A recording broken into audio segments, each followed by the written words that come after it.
வணக்கம் மக்களே. நம்ம கார்த்திக் கதையில ஜூலை 8 என்ன நடக்க போகுது அப்படிங்கிறத பற்றி தாங்க இந்த வீடியோவில் இப்போ நம்ம பார்க்க போகிறோம்.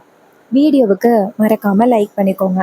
நீங்கள் லைக் பண்ணுறது தான் எங்களுக்கு அடுத்தடுத்து வீடியோ போடுறதுக்கு ரொம்பவே இன்ட்ரெஸ்டிங்காக இருக்கும். ஸோ மறக்காமல் லைக் பண்ணிவிட்டு இந்த வீடியோவை தொடர்ந்து பாருங்கள்.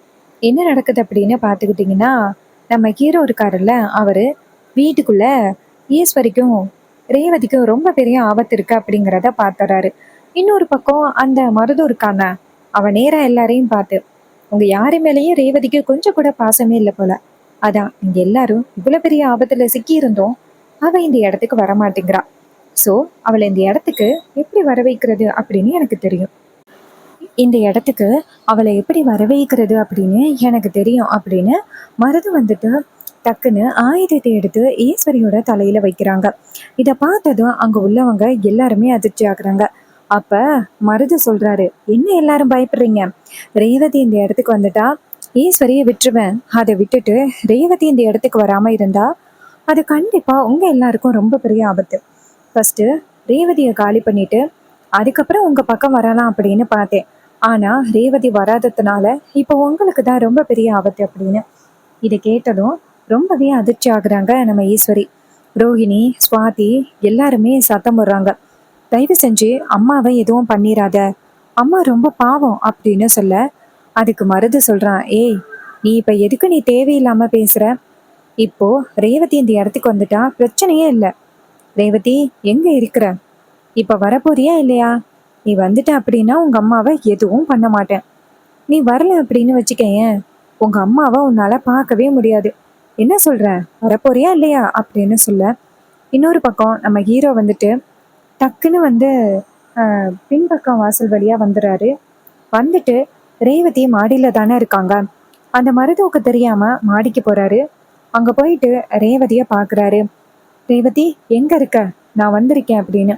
ரேவதிக்கு வந்துட்டு ஹீரோவோட சத்தம் கேட்டதும் அங்கிருந்து வெளியில வராங்க. வெளியில வந்ததும் ரேவதி சொல்றாங்க, பாத்தீங்களா மாமா, வந்துட்டீங்களா? எங்களை காப்பாத்துறதுக்காக தானே வந்திருக்கீங்க.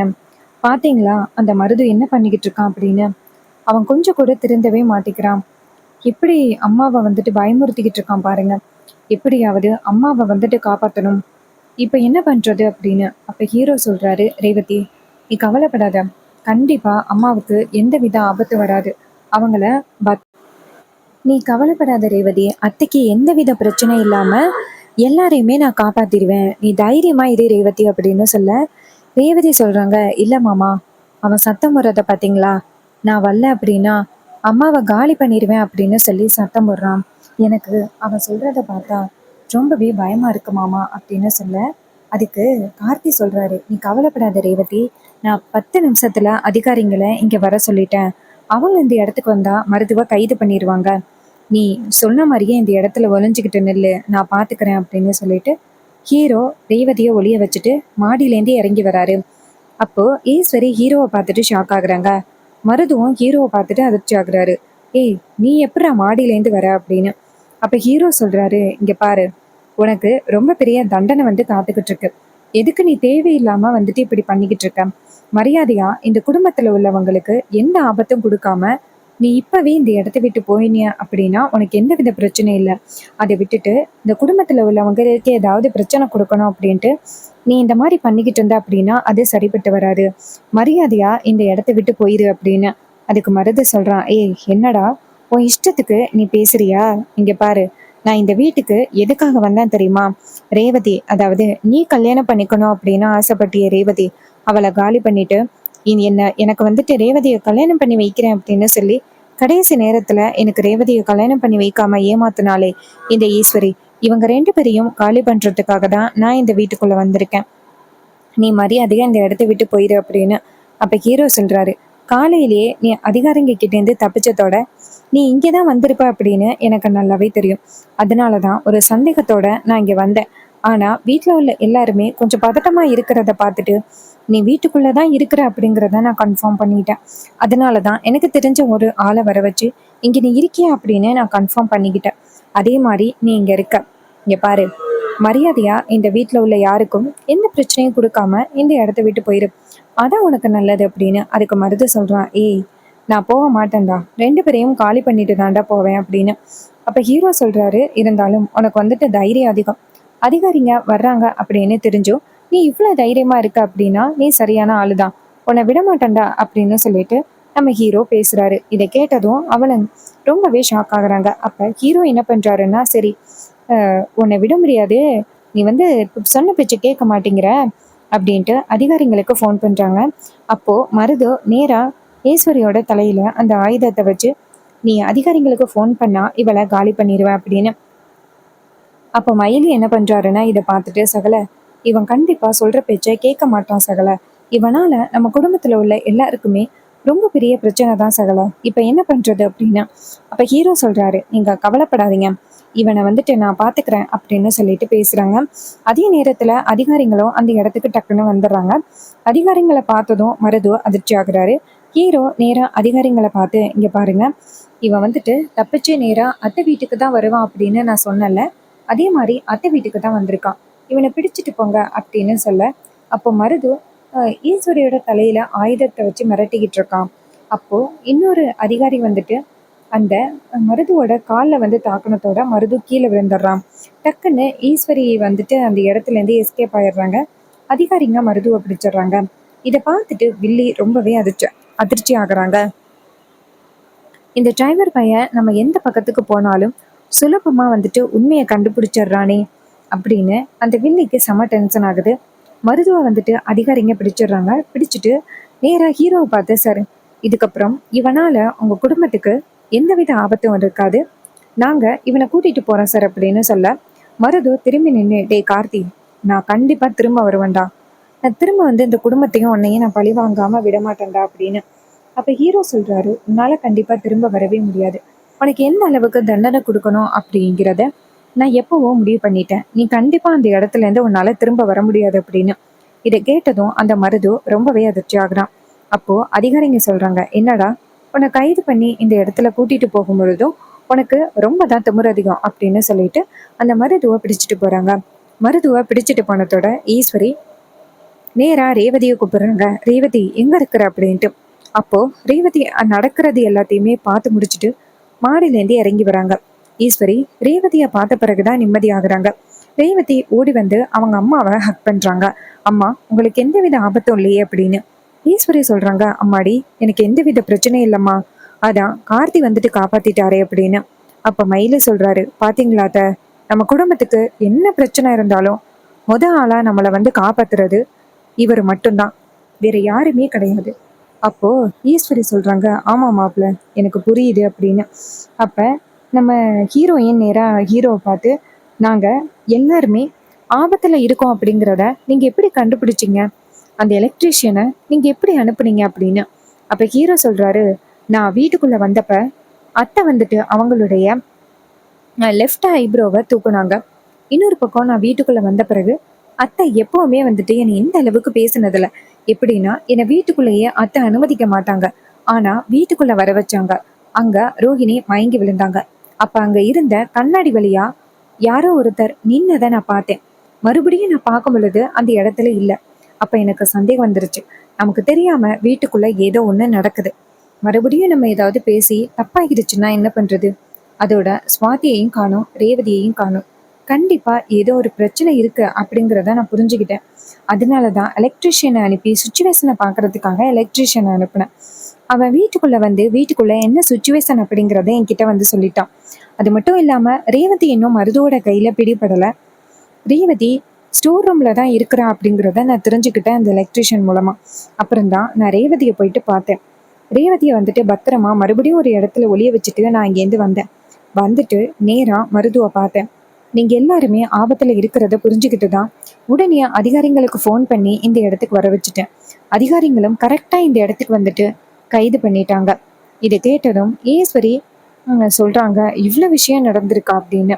அப்ப மயிலு சொல்றாரு, பாத்தீங்களாத்த, சகல எப்பவுமே எந்த பிளான் பண்ணாலும் கரெக்டா தான் பண்ணுவாரு, இப்பயும் அதே மாதிரிதான் பண்ணியிருக்காரு.